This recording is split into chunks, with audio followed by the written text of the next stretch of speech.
Podcast with your host, Jake Weaver. Engineered by Cedric Swan.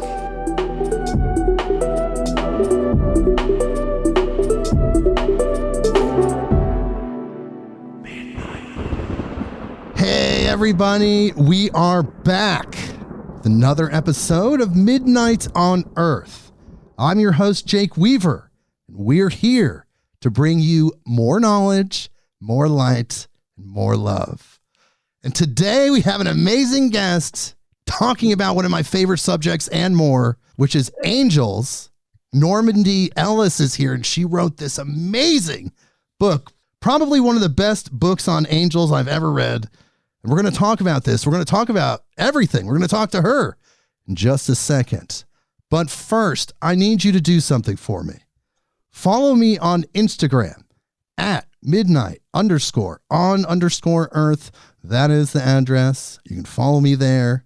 Spotify, Apple Podcasts, Google Podcasts, wherever you go to get your podcast, click that button that connects us so you know when people like Normandi Ellis come on the show, who has written so many amazing books, you get that notification. You get excited. You're like, oh my God, on your device or wherever you get that notification. And then you tap into the information instantly. And of course, tell a friend, tell someone that you know that loves these type of podcasts. Bring them here, midnightonearth.com. Okay, so we're going to talk to Normandi in just 1 second, but we're going to read her bio. So here we go. An arch-priestess of the Fellowship of Isis, Normandi Ellis facilitates trips to Egypt, is a spiritualist minister, clairvoyant, astrologer, and teaches in the School of Metaphysics at Camp Chesterfield.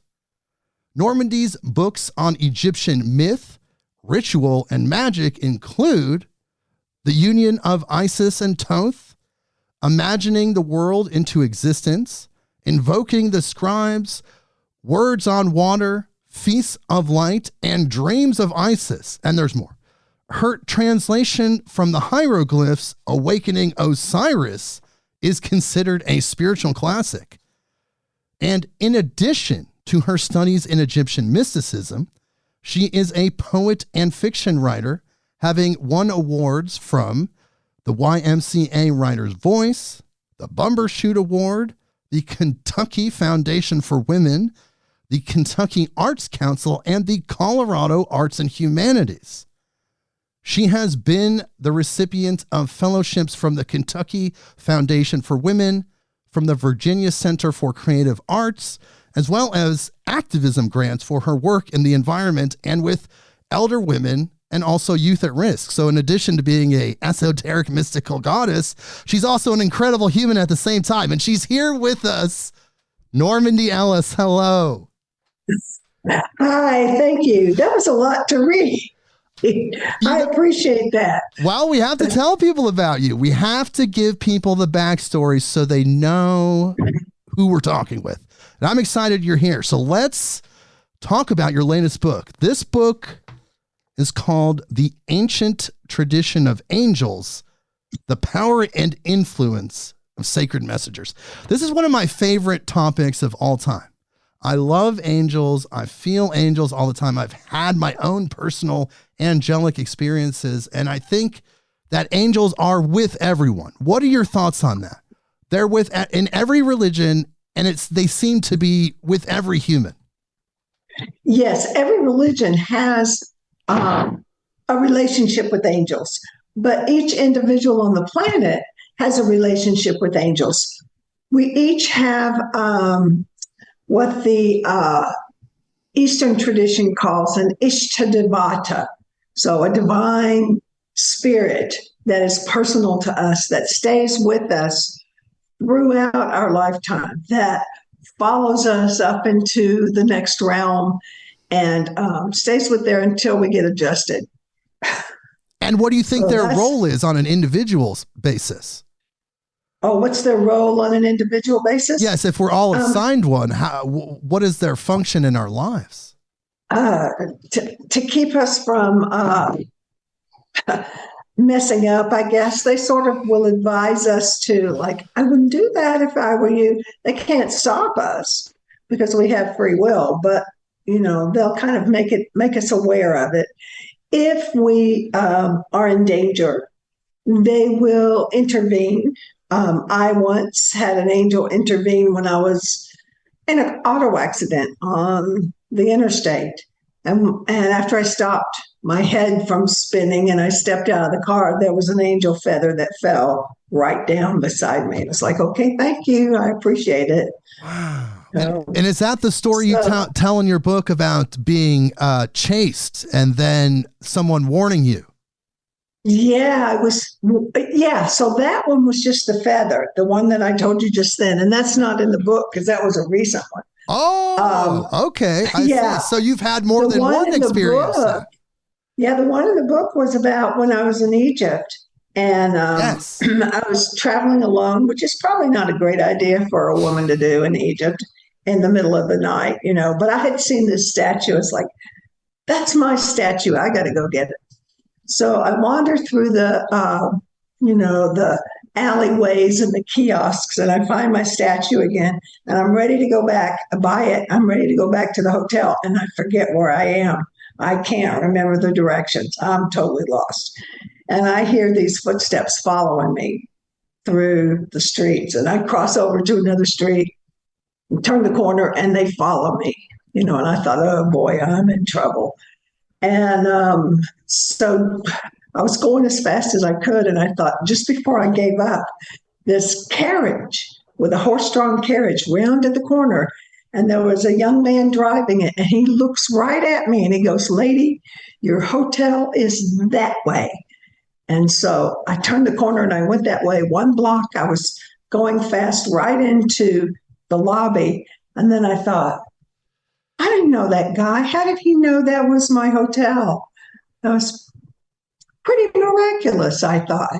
Yeah. When I read that in the book, and it's an incredible book, we're going to talk about it a lot, but when I read that part of your book, it was astounding because this random manifestation, this person in a carriage just happened to know where your hotel was, told you to go in there, knew you were in danger, and by going to the hotel, you were able to escape that danger.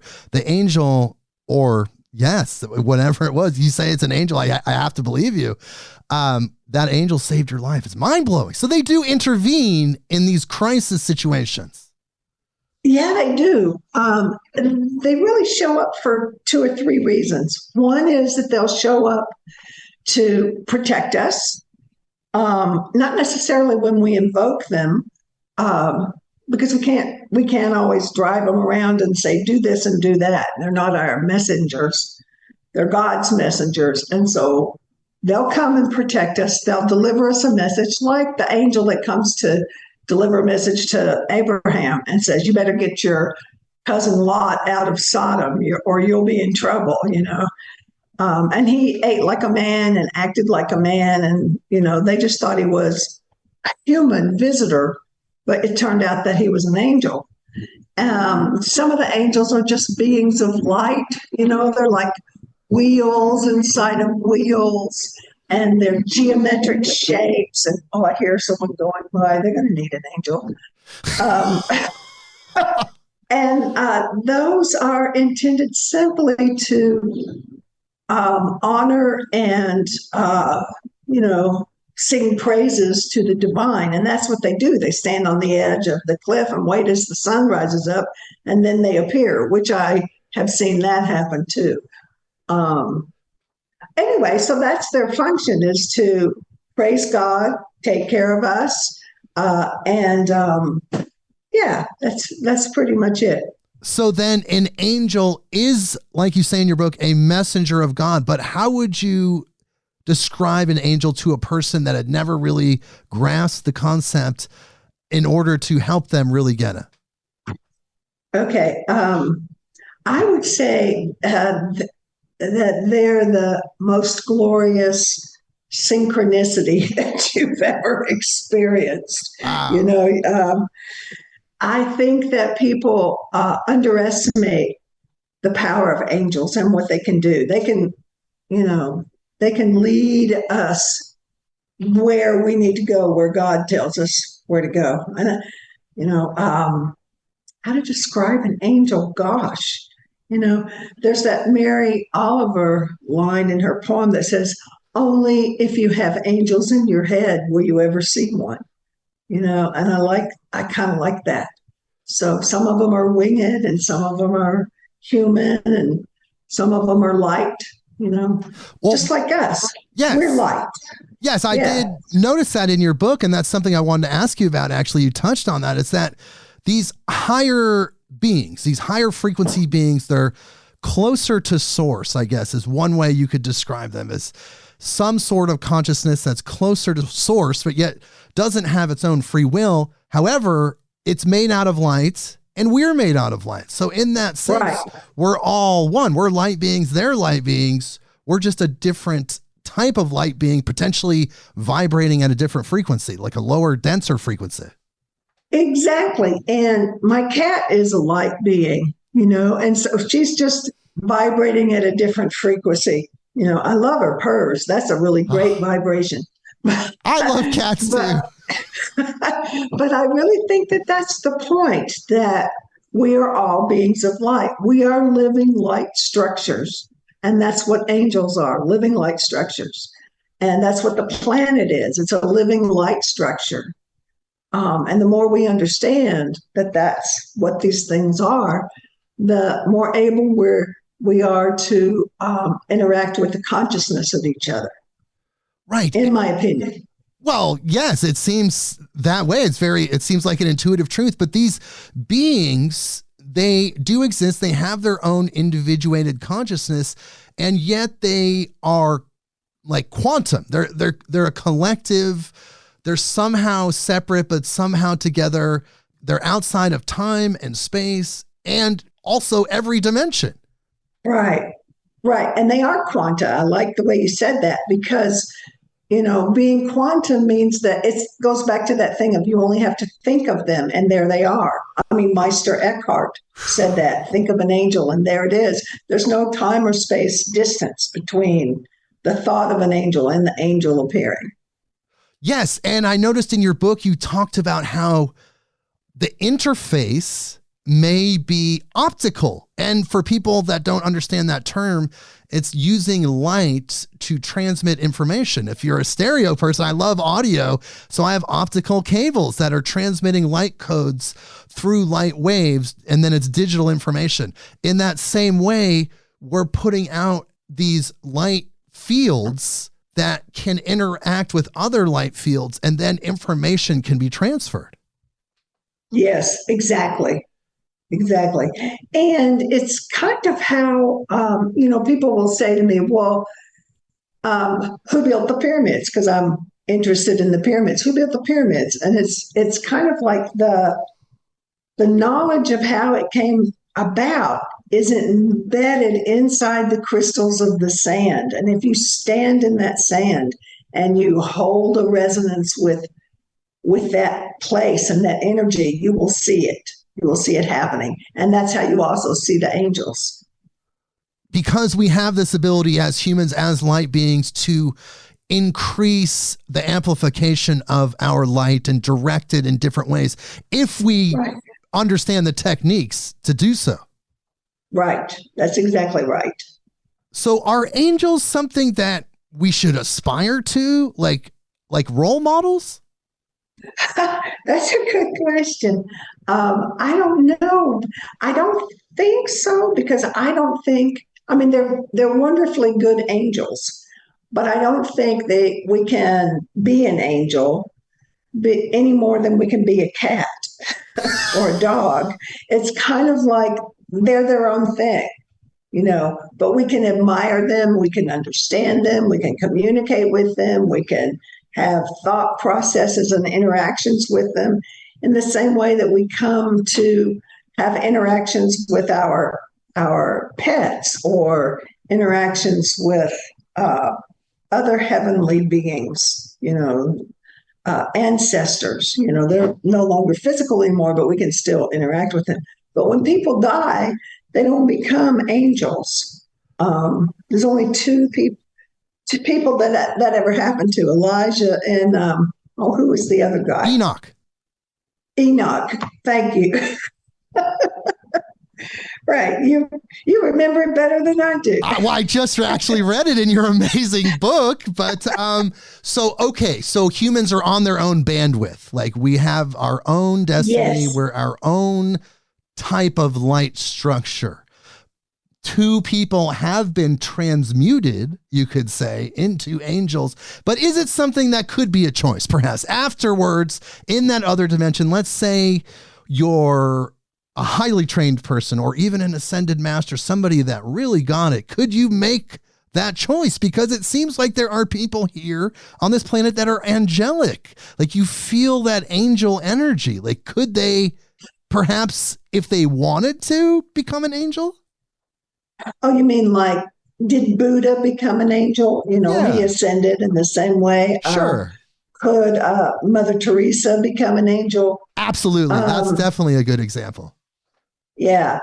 I think becoming an angel involves more giving up of the humanness, the idea of choice, the idea of making, people live and they say, I want to make a difference, in the life of someone. And so they have a choice to do something that's good for someone else, like Mother Teresa did. But angels don't have choices like that. They can only deliver messages to and from heaven. They can only protect people and praise God. And that's it. That's the limit of their powers. So that's a lot of power. It is. But it's not what we would imagine of, I want to save the world, create the world, I want to, do all this. That's not it. They actually gave us a much broader role than they gave the angels. So what do you think about the Abrahamic religious concepts and mythology around Satan and making a choice to rebel against God and then having other people or other angels, I should say, supposedly make a choice? Now, I know it's metaphorical, but do you believe that any of that is literal? Do you believe in fallen angels? I do believe in fallen angels. And I believe that they are cautionary tales, so that an angel up in heaven sees Samael doing some craziness and doing things for his own reason and sees how it turns out. And he goes, I'm not buying that, So I think that they don't, perhaps it's not that they don't have free will, they don't exercise free will because they choose to be on the side of good. Now, the same way in Zoroastrian religion, there's Angramana, who is the equivalent of Satan, or Ahriman, and then there's Ahura Mazda, who's the equivalent of God. And these are all set up as positive, negative, positive, negative. It's like a polarity of dimension. And I think that's kind of how we came to understand angels and devils, was through the earlier Zoroastrians. Interesting. But they do show up in every culture. There are these divine messengers that seem to be the interface point or the intermediary between God and humans. Right. So you would think then it's almost archetypal. So are angels archetypes in a way? Yeah. Angels are archetypes in a way. Interesting. But if you write a short story, you can write a short story about a astrophysicist and, trying to figure out what's up in the stars, and he becomes an archetype, so it doesn't mean that he's not real. Well, angels are absolutely real. Anyone that's ever had an experience with them will tell you, but they're just there to guide us. Now, some people say that angelic energy is so powerful that if you're near it, it's almost overwhelming. So what a lot of people perceive as angels is actually ancestors. Yeah, now that goes into that story about what happened in Wyoming. Because I know you must have read that story in the book. That really fascinates me, with the children who were in a classroom in was Is it that Wyoming or Utah? the Cokeville story? Utah. Cokeville story. Yes. Yeah. And so these two people decide they're going to blow up this school, this classroom. Yes. And these beings of light tell the children to stand in the corners and just say their prayers and stand in the corner, which they do. And their teachers go with them. And this man goes to the bathroom and ties the, explosives to his wife's hand, and she rubs her nose and kaboom. But there was enough dynamite and stuff inside that shopping cart that it should have blown out about 4 or 5 blocks. And instead, it blew straight up. And at the moment it did, these people came to the children, grabbed their hands, and led them out of the classroom through the smoke. Now, they also saw beings of light standing around the shopping cart as it went straight up, as it blew straight up. And so what they saw when they described the people who led them out of the flames, they were, a woman with dark hair and, she had red lips, or a woman with long gray hair and glasses. And, they just described their ancestors. So it was grandma, it was Aunt Margaret, it was something like that carried the children out. And then they said it was the angels that stood around and protected them from the fire that was exploding and going straight up. Wow. So it was a collaborative effort between both the angels and the ancestors. Yeah, which I like, because that tells me that they exist on the same plane. They're not the same, but they exist on the same plane. In the same way, once again, we exist on this plane with all kinds of other creatures. Well, as a doctorate of comparative religion, you know that most religions say that when we go to that higher dimension, whatever that is, the heaven or whatever the name for it is, that the angels and your ancestors are there. It's a pretty common theme. Yes. Wow, that's really powerful. But what about situations where the explosion does happen and the kids do die? Is it their destiny, some life agreement, some soul agreement that put them in that situation and then they had to follow through with the contract? Well, I think that's a really good question. And I think sometimes it comes down to that. It comes down to the contract that you've signed. I'm going or I'm not going. I can remember situations like where, I'll tell you about this dream I had. I had this dream where I was up in heaven and I was with a bunch of angels, and it was kind of like a dorm room. And I was standing around this big gelatinous pot of something that was boiling, and we're looking in it, and I'm seeing these astrological signs, plates that were triangles and squares and, symbols for conjunctions and so on. Because I'm an astrologer and I'm watching all these things float around inside this soup, and recognizing, oh yeah, that's a very difficult thing to overcome. That will be interesting in this person's chart. Oh, that's a beautiful blessing. That's perfect, And then when I kept getting all these things looking around, I was like, this is great. I can't wait for this person to be born. And they go, jump in. Wow. And so it was my own chart I was looking and helping to build as I'm watching the chart, So I think in a way that answers, is it predestined or not? Did I set it up that way? Right. And you would think that in a situation where, the unfortunate does happen and people do die, that the angels are there potentially pulling them out of the body to not experience the pain. So many people talk about that.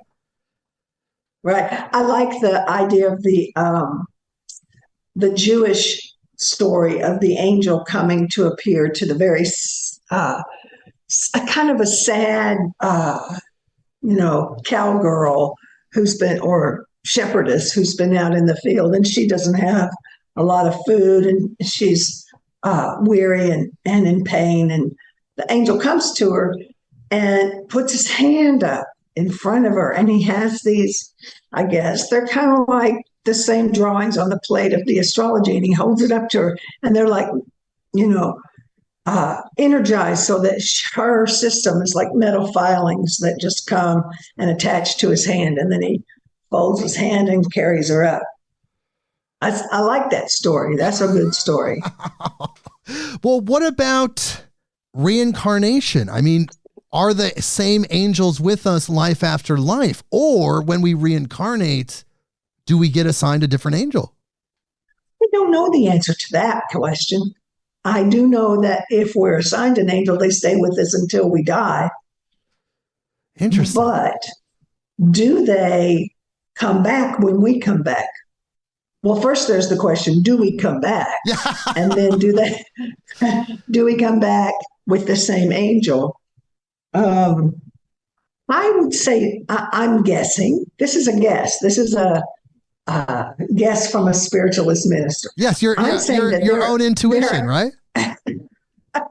Right. There are angels of all stripes. There are some that, one of my favorites is Peniel. He protects us from our own stupidity.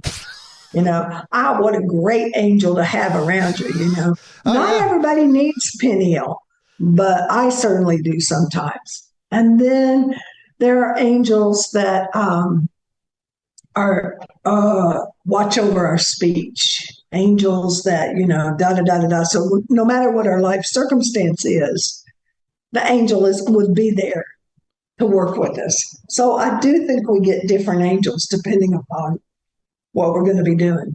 Yes, it seems like different astrological coordinates as we come into this dimension, it would attract that frequency of angel, because in a sense, your frequency, the core light frequency would probably be the same, but then the new frequency and then that would attract. Okay, that makes sense.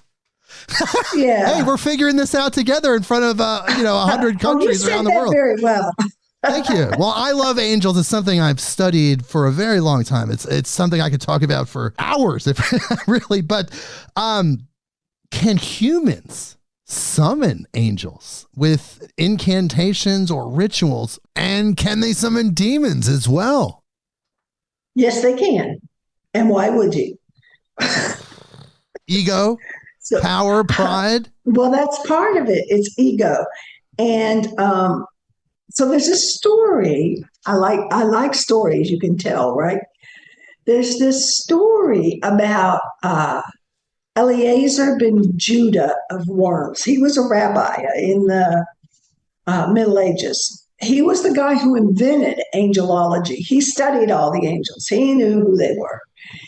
And he had students. He taught the students everything he knew about angels. And his students went out to go, they were going to go get a drink on the other side of town. They had to go through a bad part of town. And he said, don't go there. And they said, no, we want to go. We'll be protected. And he said, well, don't invoke the angels for your protection, because you should know better than to go there. They said, okay. But they went anyway. And so some robbers came up on them, and they invoked the angels, and the angels showed up and scared the guys so bad that they ran away. And so the fellas go and get a drink. Ha ha, wasn't that good? Then we did a good job, didn't we? And they come back and they're talking about it, and Eliezer hears them. And he says, I told you not to do that. That's a misuse of angelic power. He said, just to prove my point, if you think you're so hot, why don't you go back over there and don't talk to the angels? Just go yourself. I mean, I don't know why he said that, but they went and the robbers got them. That was it. They died. So, wow. So essentially yeah. So people can call on angels. They just have to have their intentions in the right place. It has to have the love, the absolute true need, you would say, not just calling in Not for a just backup. ego. Yes, Yeah, ego-based not just decision. ego, not just having a good time, not just for a beer. You know, yes, they have to have the right intention. It is possible to invoke an angel when you need an angel. So let's say you are doing a ceremony and you want to make a sacred place. The angels are really good about making sacred places. You know, they're always invoked around churches and any kind of sanctuary for the purpose of protecting us. And then they are dismissed when they're no longer needed. I invoke angels for those reasons a lot of times. But I never invoke devils. I never invoke negative angels, ever. I've seen them and I've watched what they did, and I accidentally invoked some kind of negative being one time with, it was kind of like a PK experience. Oh my God, tell me. Where things started flying off the mantle and landing on the floor. And I had like pictures that were on the mantle that were upright like this, and the candles were here. And the picture flew off the mantle, not like that, but lifted up over the candles like this and slid down. And I realized there's a certain kind of power when you are putting your energy into something. And at that time, I was just really mad, you know.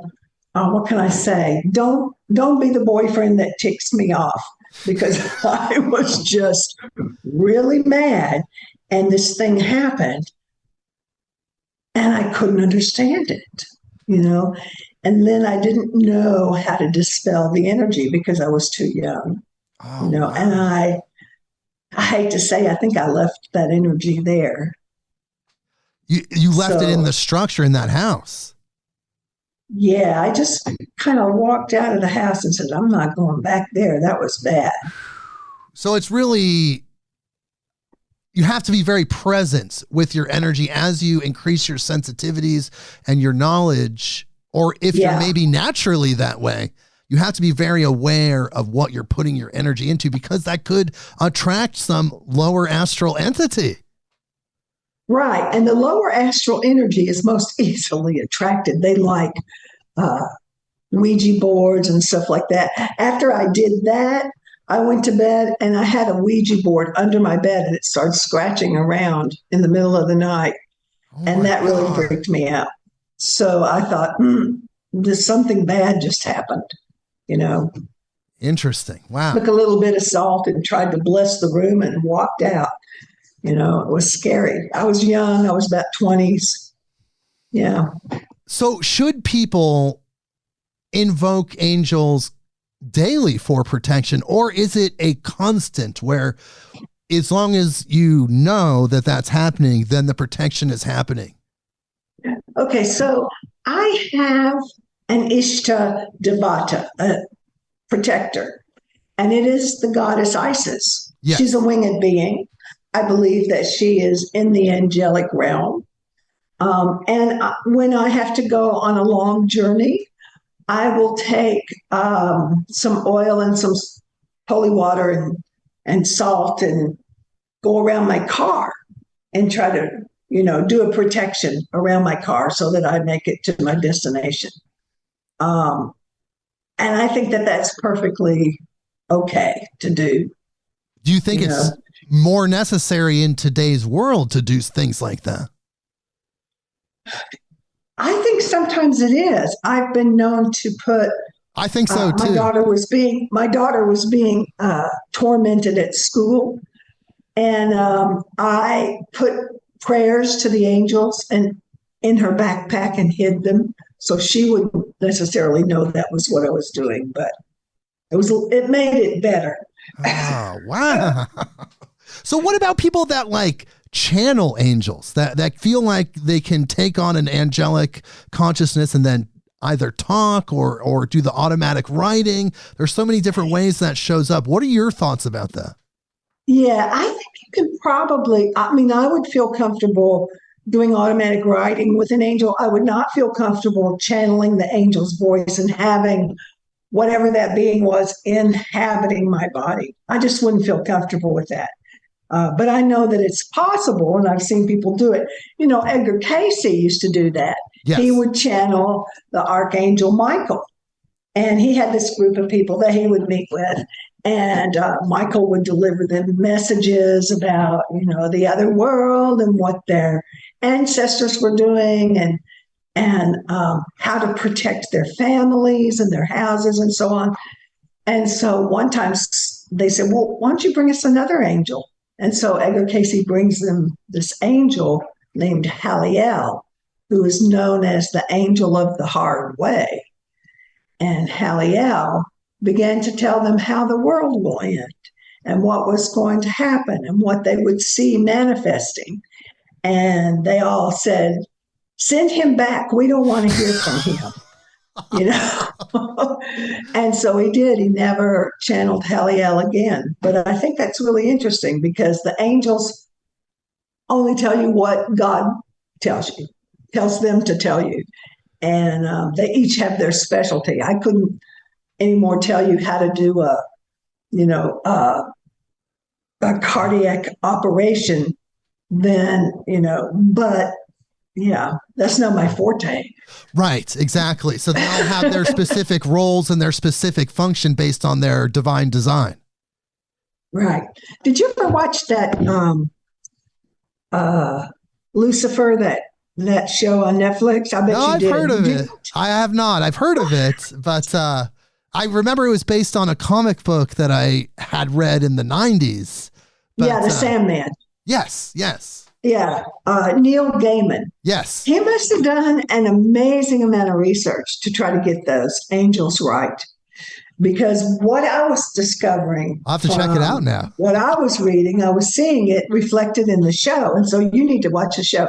But my favorite thing was when somebody asked Lucifer, why do you torture us? Why do you enjoy it? And he said, no. He said, but it's my job. I don't do it because I hate you or anything like that. I do it because you've made bad decisions and you're the one who's responsible for your fate, not me. I thought, well, that's pretty interesting. Well, that's a point that you bring up in your book, that angels are a reflection of our own consciousness. They could be good or evil. It's just where we personally are at. Right. I think that is true. So what about, here's another topic we're going to talk about. You're going to love this. What about the Nephilim? Now, some people believe that and it's in your book, some people believe that fallen angels or some type of angelic beings crossbred with humans. And they talk about it, Genesis 6, 1-4, the sons of God, the Nephilim, they're half human, half angel. What are your thoughts about that? Is that real? They were half bad angels. Yes, but had angelic DNA. Yeah, well, I don't know. I think there's possible that there was a crossbreed. I'm not saying there wasn't, because we know that certain cavemen bred with other cavemen and created children. Okay, it is possible because they were so close. And so I think that's probably possible. Could it be a metaphor for alien experimentation or some other higher being crossbreeding with us? It could be alien experimentation. I mean, what can I say? I don't know. I wasn't there. But thank goodness. I just do know that some royal bloodlines, including the bloodline of England, the King of England, they believe that they are Nephilic blood. They believe that they come from that they can trace their lineage back to that. And that is why they're so focused on maintaining their blood a certain way, there's certain DNA, their genetic integrity. It's very strange. Right. And that's true also with Yazidis, because they believe that they are the children of the peacock angel. Right. And the peacock angel, has these big wings of a peacock.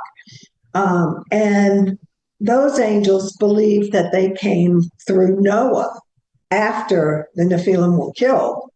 But so there's kind of a cross between their beliefs and the Nephilim and the peacock angel. I don't think the peacock angel is necessarily bad, but he's very unusual. And those meliks, those angels, all of the people who believe that they are ancestors of angels in that Yazidi society, all their last names are Melik, which means angel. Wow. So Robbie Melik, the guy who was in the show of Elvis that did that. Yeah, he's a Yazidi. Okay. Yeah. Wow. So that's just mind blowing, because it could be possible that all humans potentially have some form of angelic DNA. Right. But, I don't think 23andMe has fixed that up yet. But it's all conjecture. We don't actually know, but we do know that angels are real and they do exist where they exist. So did they come into third dimensional form and mate with human women and crossbreed? Who knows? But it would be incredible if that happened. I mean, supposedly it was because human women were so beautiful. I mean, I understand that. Human women are beautiful. Well, I think that they probably did. We hear about the ascended masters and the Mahatma Gandhis, and they're from other planets, but they come in and they show up, and we talk to them. Alice Bailey and Blavatsky and so on were very much connected to these ascended masters from other places. And they were sort of living in these etheric realms. So it's possible. Okay, so I don't know. Well, what about, that's okay. It's all a mystery. It's always going to be a mystery, actually, and that's the best part. But what about angels on other planets? Now, you just talked about that, these beings coming from other planets. Does each planet that has civilizations with life like Earth, humanoid, or at the very least, highly intelligent, conscious beings, do they have their own group of angels assigned to them? Does each planet have their own group of angels? I would hope so. I mean, I think so, because angels are intended to keep us on the up and up. And so I would hope that they have their own angels. Have you ever felt like you interacted with an angel that maybe wasn't of Earth or this third dimensional area? Yeah, but this gets us into like my experiences with being a spiritualist minister and being a spiritualist. And yes, I have had experiences with other dimensional beings. What did they tell you? Yeah, well, one time, I'll just tell you one time, okay. I was very tired. I was sitting on the edge of my bed. This was in Kentucky. I lived near a little river. And I was sitting on the edge of my bed, and I could feel this presence around me. Now, I feel presences when I'm delivering messages from spirit. That's somebody's dead grandpa or something, but this was different, and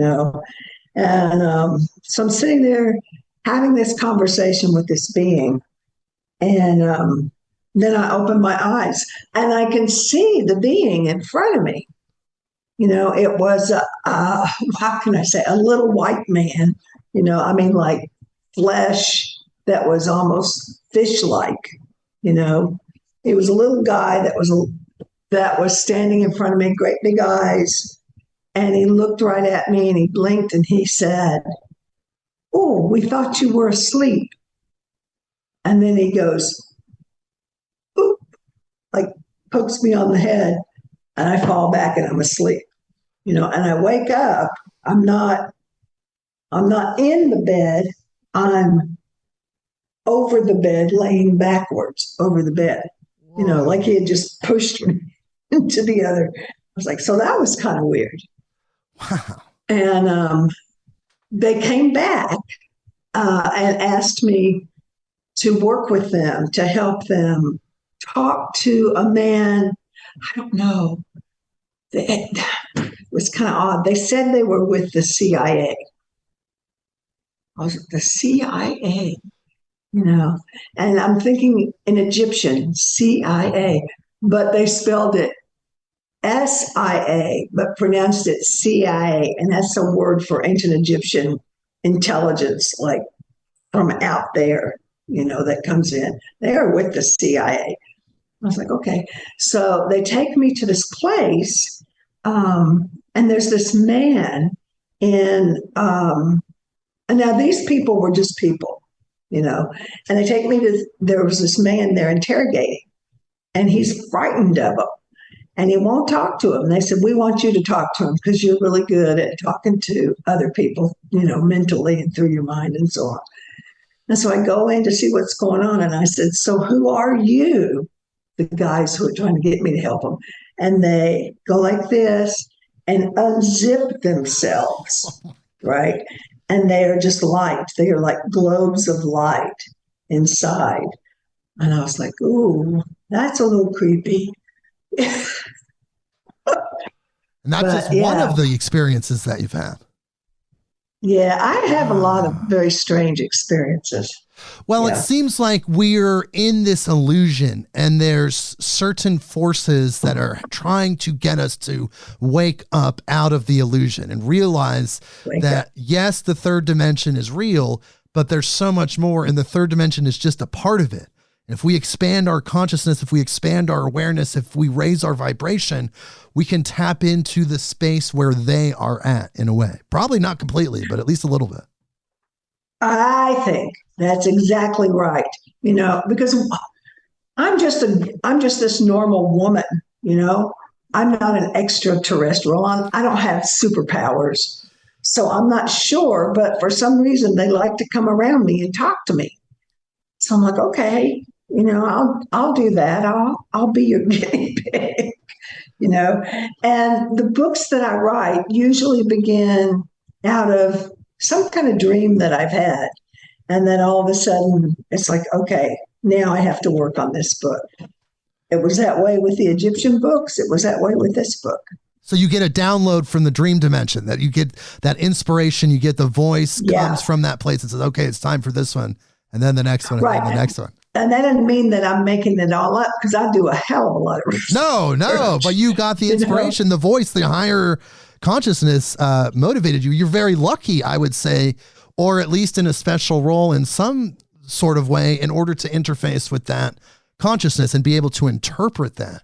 It seems like not everybody's in tune with that. It seems like everyone can be, but most people are very, very far out of tune. Yeah, agreed. So people, though, if they do want to contact angels more, like if they want to get into, they're listening to this and they're just blown away by our dialogue, like how can they create a dialogue with their angel more? What are ways to strengthen that? Well, I would think that the first thing to do is to create a sacred space, cleanse it, and create a sacred space. That is to say that you metaphysically, you bring down a rod of light and you move it around into the corners of the room, cleaning as you go. You have to have intense concentration as you do that, because it's like you're, just imagine that you're burning out all of that negative energy. Then you light a candle and invoke light into the space where you are and see it stretching out to all the corners of the space. And then you stand in the east and invoke the angel Raphael, who is the angel of light. There's a certain way to invoke him where you're speaking his name. His last the last letter of all the angels' name is L, which is the name of God. Raphael. And you invoke him and you draw the pentagram.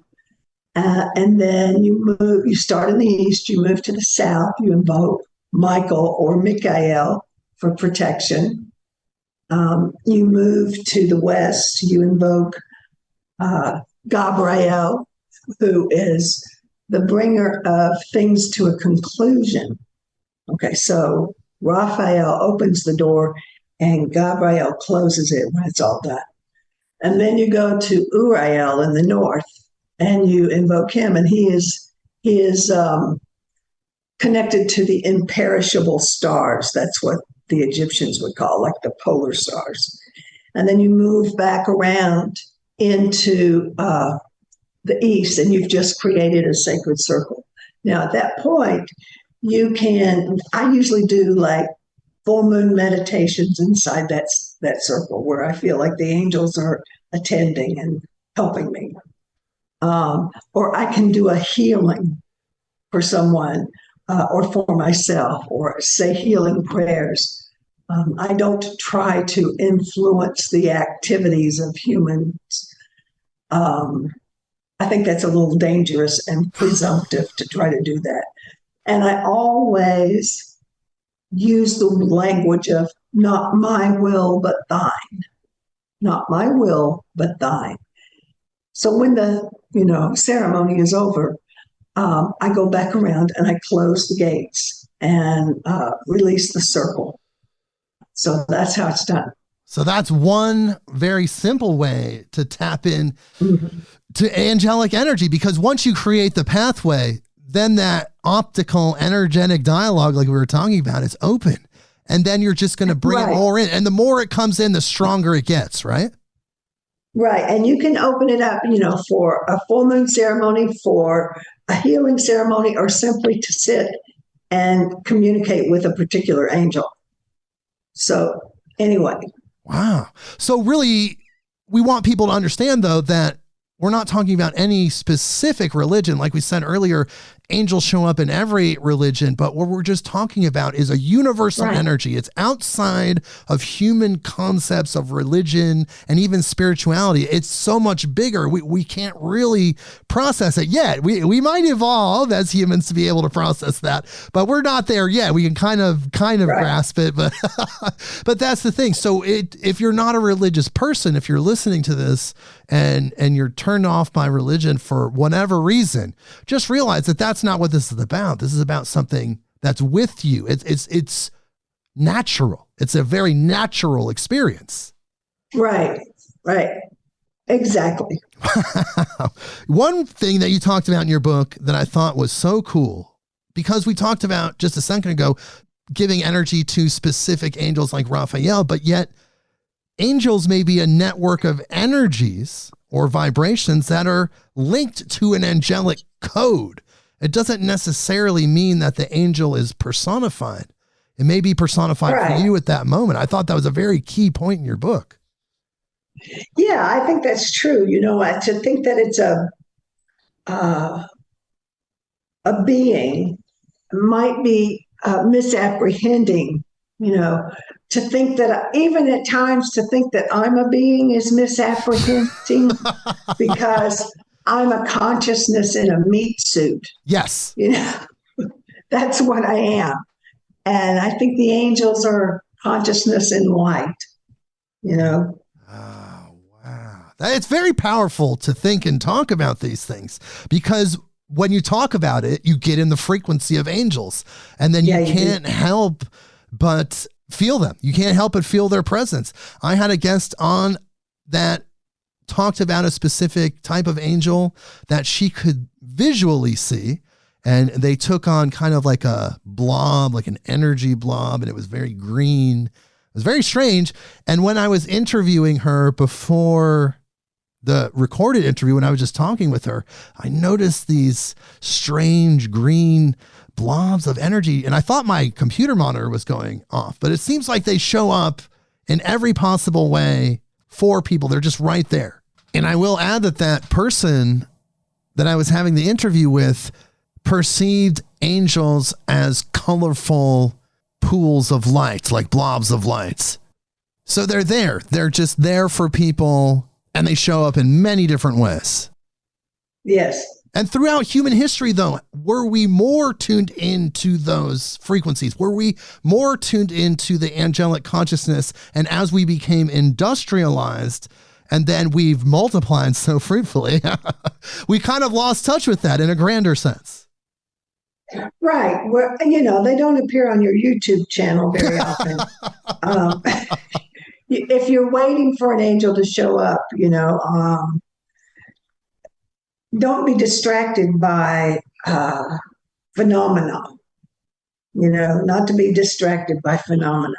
The phenomena will show up, but you just have to be sitting there and be willing to open up to it, Absolutely. And as we evolve into this new earth that's coming, every spiritual person, every sensitive person can feel it. We know we're going there. Will angels be more a part of our lives? Will they be in the third dimension more?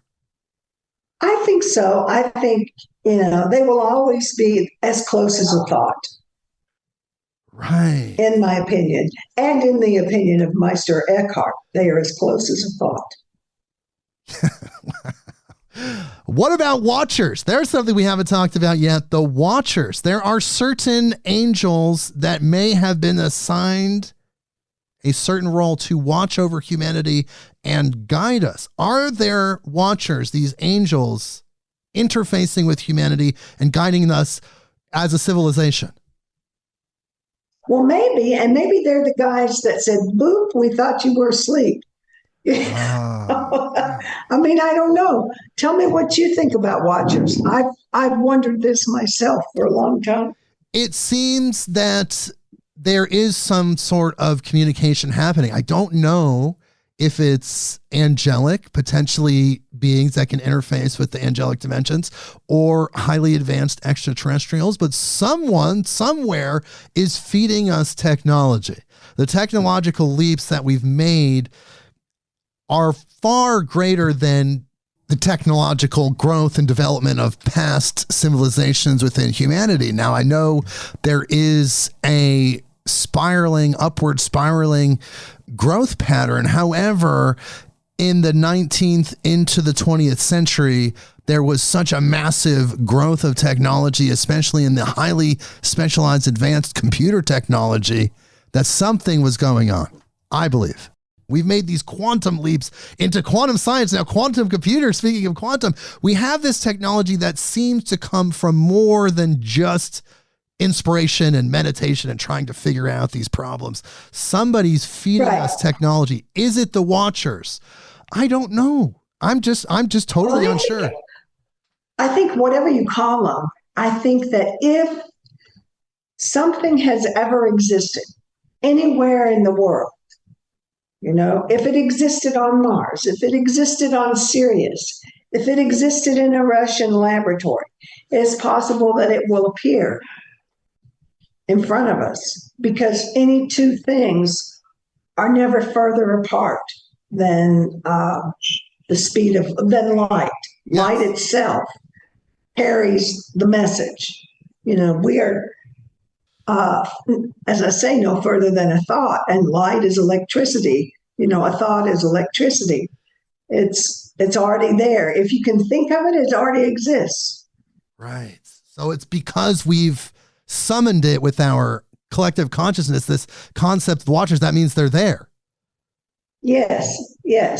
Because our thoughts, of course, are things, and they create the reality that we live in individually and collectively. Most spiritual people and people that have studied these topics know this. Here's one thing I really want to ask you about, and I really want to get your thoughts on this.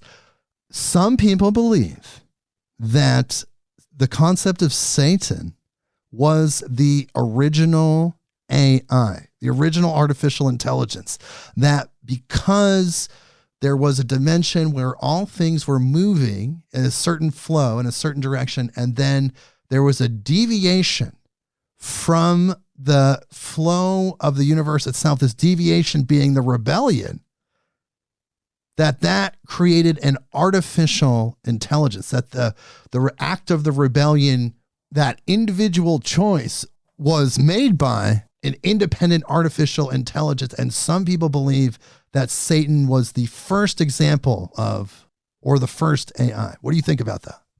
AI scare me. They scare that out of me because they're up to no good. I think AIs are, it's kind of like those kids who went over across the river to get a beer and invoked the angels to protect them. And then when they tried to do it by themselves, they couldn't. It's like that to me.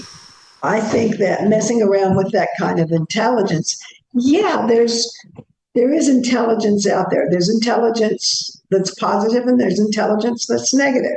There always has been, And I think that we need to be very cognizant of what our thoughts and our intentions are, because thought and form, intention and attention are linked, and form follows thought. And what is your intention with that thought? If your intention with that thought is not good, then that's going to get you in trouble. And you feel like this AI is almost uncontrollable. Like you don't know where it's going to go. I think it is uncontrollable because people are too excited about what they think they can do with it. I think it's, I think it's possible to misuse very easily. Well, once it takes on its own self-awareness and it becomes another, like we said, humans are a bandwidth of consciousness. Now there's this new bandwidth of consciousness, this AI that maybe came from us. We don't really even know. There are new Nephilim. Yes. Oh, wow. That's a powerful point. Oh my God. Yeah. I never thought about it that way. It is kind of like that, isn't it? Oh my God. Wow. But we've had an incredible interview. We definitely don't want to leave people on a bad note. That's a little scary, but I do think that's a little scary thought. It is.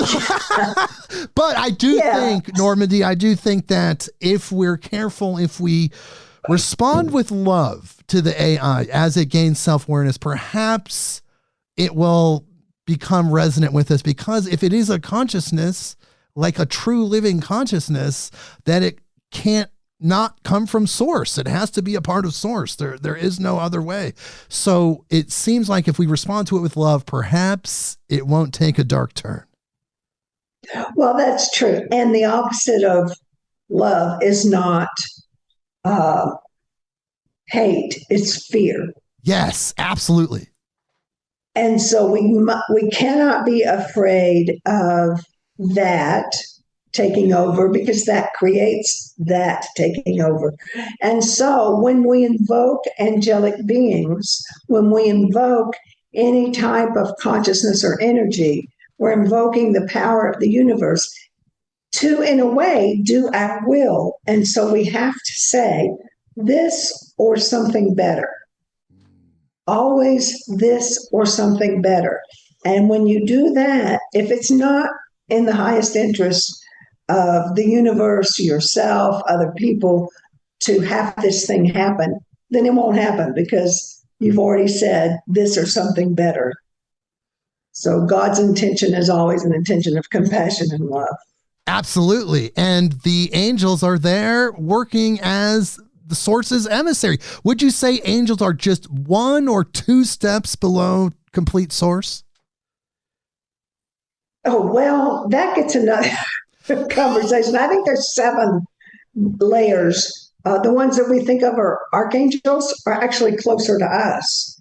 The ones that are more thought forms that are geometric shapes, that's closer to divine source. So, but there are 7 layers of them, angels, archangels, right, cherubim, seraphim. Yeah. So there's kind of a hierarchy, like you said. Yeah. But they're all angels. but they're all angels. They have specific roles, specific functions, and they show up in different ways. And the archangels are closer to humans. This is so mind-blowing. I could talk about this stuff for hours and hours and hours. One more thing I really wanted to ask you about was when you go to concerts like one of my favorite bands, the Grateful Dead, or bands where there are thousands of people ingesting psychedelic substances or plant medicines together in a very ritualistic way. Most people take the substances on the way into the show. They're getting ready for the first set, and there's a very beautiful ritual behind it.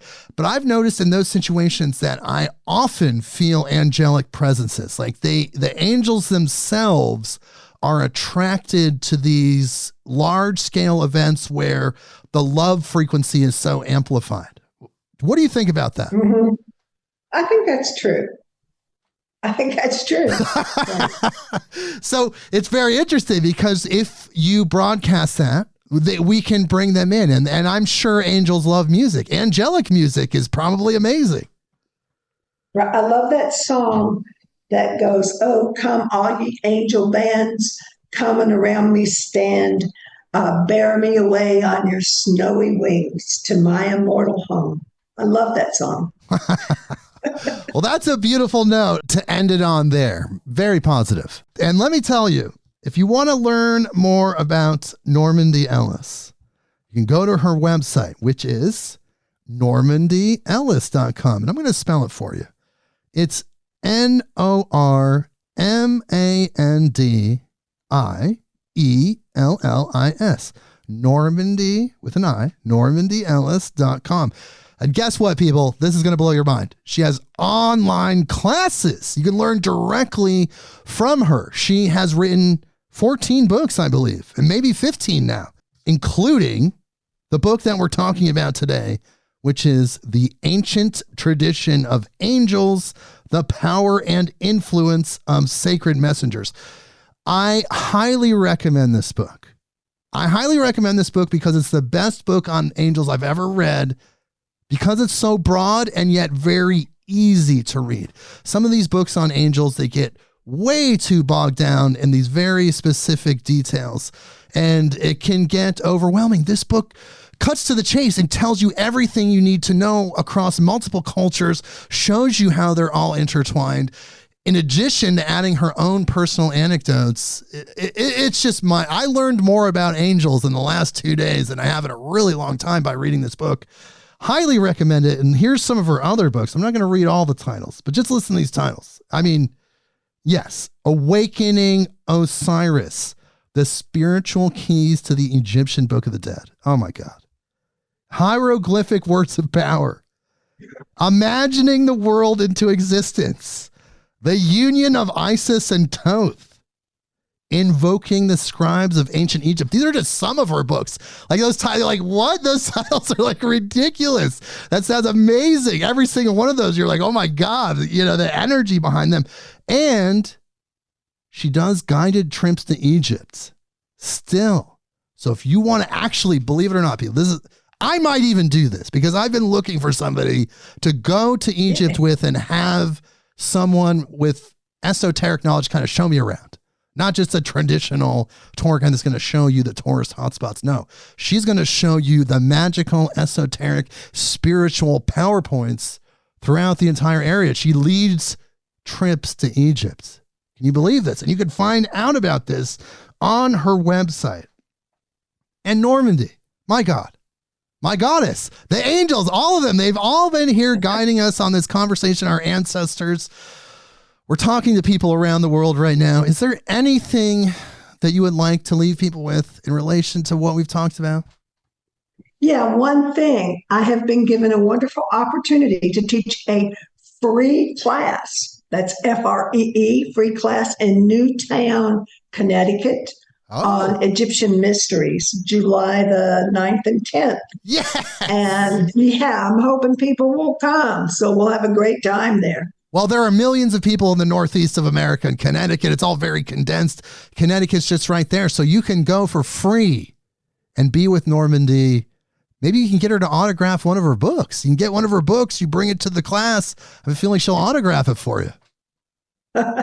Maybe Perfect. not. Well, thank you, Normandi, for being here. You've been an amazing guest. Oh, thank you. Thank you so much, Jake. It was really fun. All right. And people, my God, what an episode. Another classic Midnight on Earth episode. We did it. And of course, we're going to bring Normandi back. This was just the tip of the iceberg. Angels in her world, that's just the tip of the iceberg. Are you kidding? We're going to be talking to her again very soon. So, Normandi, please hold through the outro music. We'll see you next week. Midnight on Earth.